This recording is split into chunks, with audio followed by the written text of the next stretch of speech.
we're going to go talk to the world famous and Pukekohe, Kyle Campbell. If you haven't heard from him, he's probably not that famous, but yeah, he talks a big game. He's a big dude. Let's go have a chat to him about his RX7. Window of the RX7, we'll put that down. Come and have a look at the car.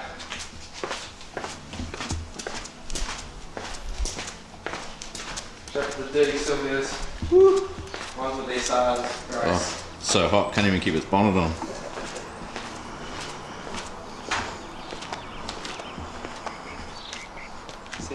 Drift. Why 720? Because it's an RX7 with an RB20. This car has quite a bit of history with DKM, as it was the first car built under their name. In the last 10 years, this car has been passed through some D1NZ drivers and driven pretty hard. The car was retired and was destined for the scrapyard, as it is pretty bent. We ended up getting just the shell, straightening everything as much as we needed, and then using the Sylvia subframes that we have parts abundant here at DKM, so it makes everything a lot easier to adjust, and spares and aftermarket parts are a lot easier. Have a look around it, you can see. So at the back here we've got the Series 4 lights, a couple of custom pieces. I've got the centre garnish and the rear wing. The car's built on a budget, but my fabrication skills are pretty good as I do it every day, so I like to use that to my advantage. Yeah, custom drywall. Custom drywall, separate from the cabin. Put those out. We've got the fuel system. So pretty basic setup: fuel sink, fuel surge, pump filter regulator. It's got a jet head fuel system. Nice and sealed off from the cabin with the back firewall. We should have turned it into a ute, I reckon. Should have turned into a ute, but how good does it look with the hatch as an FC?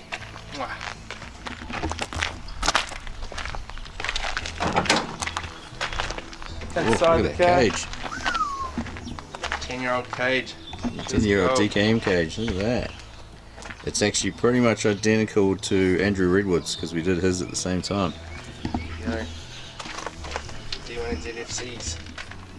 Yeah, and then we did the D1FC, so there was 3 of the bloody things. Still going. FC life, and Brendan wants another one. Another one. Actually, I probably shouldn't say that, as Mrs. probably doesn't know. Oh, he's in trouble now. We'll be in trouble. What's in here? 13B? 30? No, I wish. So my first drift car was an E30 BMW with an RB20 in it. First car to get me into building cars and into the career. Bit of fun messing around in the shed.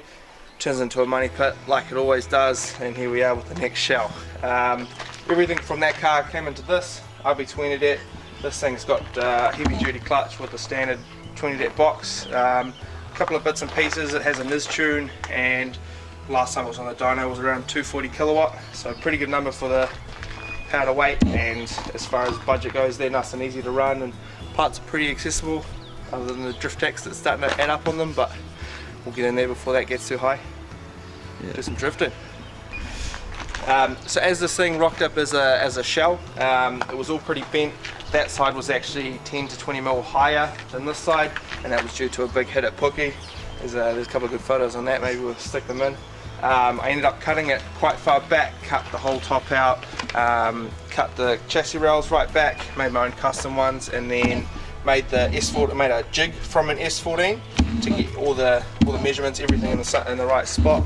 Got that mounted into place. For the rear, it's got a Safiro subframe, so very similar, but we actually got it from that garden over there. Pieced it together, cleaned it up, mounted it, and now it's pretty much a Sylvia. So, but yeah, as far as like all the FC competitors in the D1NZ series, they find even with Part Shop Max and is there a Wise Fab kit for it, but very limited to Casa and Toe. I think you've only got one of those adjustments, and it's only very small. So at least with all the NIS and stuff, you can really modify it, and there's lots of different kits we can use. So this thing should be a weapon. Yeah. And where can we follow you? 720.drift on Instagram. That's, I'll put a link here somewhere, or up there somewhere. Up there somewhere near the tries. Get the tries in there. We're gonna have those tries. Oh. Sweet. So how long until it's finished? We've got a work due coming up pretty soon. DKM Drift Day. Hopefully, I think at Merrimeri, if not at Hampton Downs. Pushing for that. but good things take time. Yeah, we're about to start with something like that. So you yeah, come check it out. You're fangirling over the Corolla. I do love a KE. In fact, I love any old Taurus. I thought that was obvious by now.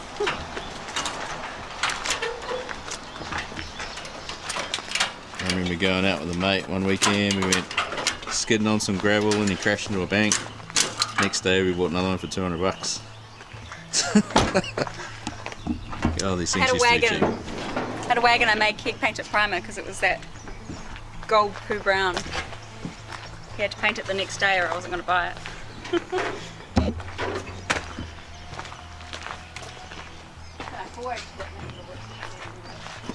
Yeah.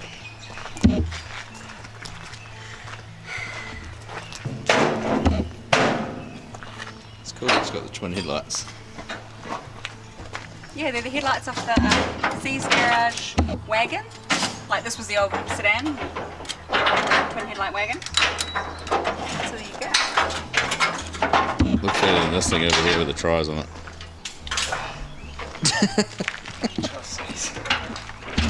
What are we doing to it, Glenn? Water outlet. Yep. Yeah, it's a big job. Yeah, big job. What's that say? Breathe it for the bricks. Factory intake. Yeah. Oh, yep. Just had a pipe going into the carbon from there. Full filter. Yep. What are you doing to it? Drawing me a picture? Oh, okay. Yeah. Draw you something to cut on the plasma. Yeah. Alright, so Glenn's just dropped off his little KE7E, so that's good motivation for me to get some work done on my Corolla.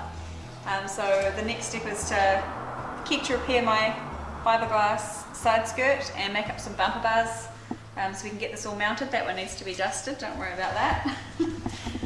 So hopefully that'll be in our next little video coming, that we've got this thing prepped, maybe even primed, ready for her colour, so that's pretty exciting. So Kig's going to help me with that today, I hope, once he gets this little order done for a customer. So we've got here an adapter plate in aluminium fresh off the cutter. Kig's just got to use the template to go around and drill the holes and countersink them. And it is an adapter for a CD009 gearbox to run behind an SR20. So they're basically a good alternative because RB boxes are getting expensive and harder to find. But the CD009 is out of a 350Z and is a big box, can handle a lot of horsepower. It's a really good alternative, and yeah, a couple of people have been running them behind their SRs. So this adapter plate's off to the South Island, and in the next week or two we're going to look at making the RB to CD009 adapter so people can run the same gearbox behind their RB. So that'll be on the website soon, but we do have the SR ones ready to go now. Yeah, so they're on our website up for sale, and I'll do a post as soon as we've got the RB ones done, because yeah, I know those will be really popular as well. And for the RB adapter, we are going to make those much more affordable than the ones you can get from the US. So you're going to be wanting to get on that if that's up your alley. But we'll end this video here so Key can finish this and help me with the AE. So stay tuned for the next video where we'll have this thing ready for primer and ready to go.